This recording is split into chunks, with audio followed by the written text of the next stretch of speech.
नमस्कार सभी को। क्या आपने कभी सोचा है कि रोज जिम जाने, कम खाने और लगातार वॉक करने के बाद भी हमारे शरीर से ये पेट यानी कि बेली फैट क्यों नहीं जाता?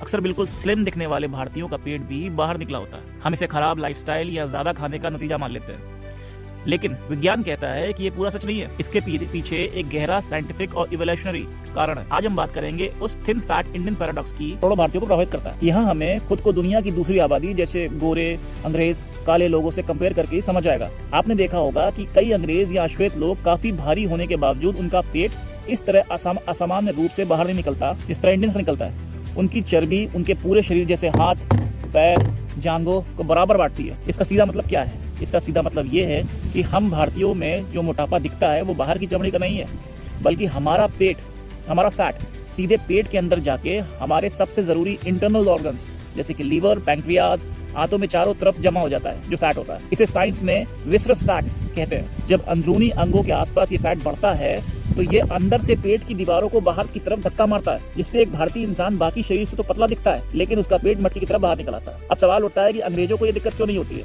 उनके इंटरनल ऑर्गन्स में फैट क्यों नहीं जमा होता? इसका जवाब उनके जेनेटिक्स और इवोल्यूशन में है।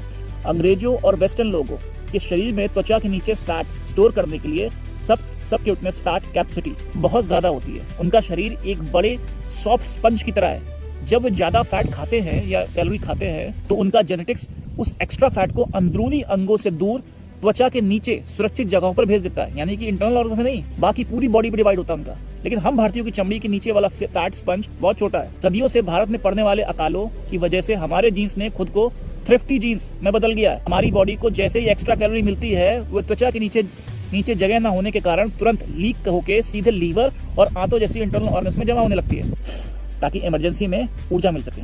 अंग्रेजों को एवोल्यूशन के दौरान इस तरह की भुखमरी का सामना नहीं करना पड़ा कि उन्हें तुरंत एनर्जी चाहिए हो जैसे, इसलिए उनका इंटरनल फैट कंट्रोल में रहता है। ये समस्या तब और घातक हो गई जब हमारा ये प्राचीन पेट 1991 के उदारीकरण लिबरलाइजेशन के बाद अचानक अल्ट्रा प्रोसेस्ड फूड से टकराया। हमारे पारंपरिक खाने की जगह उन चीजों ने ले ली जो फैक्ट्रियों में केमिकल्स के साथ पैकेटों में बंद करा रही थी। 2 मिनट वाला नूडल्स, आलू की चिप्स, कुरकुरे, सुबह के मीठे कॉर्नफ्लेक्स, बोतलों में बंद कोल्ड ड्रिंक, पैक किए गए जूसेस, फ्रोजन कबाब, समोसे और ये आदि। ये रिफाइंड कार्बोहाइड्रेट इंसुलिन को बढ़ाते हैं और फैट को सीधा इंटरनल ऑर्गन्स में धकेल देते हैं। इसी वजह से सामान्य बीएमआई यानी बॉडी मास इंडेक्स जिन भारतीयों में होता है सामान्य 32% जो सामान्य इंडेक्स वाले भी हैं, जिनमें बॉडी और हाइट बिल्कुल सही है, फिर भी उनके इंटरनल ऑर्गन्स में खतरनाक फैट जमा होता है। अब तीसरा विलन कौन है? H pylori. ये एक बैक्टीरिया होता है जो 60 से 80% भारतीयों के पेट में ये बैक्टीरिया चुपचाप बैठा होता है। हमारे पेट के अंदर एक बहुत ही शक्तिशाली एसिड बनता है जिसे कहते हैं हाइड्रोक्लोरिक एसिड, HCl। ये इतना स्ट्रॉन्ग एसिड होता है कि हमारे खाए गए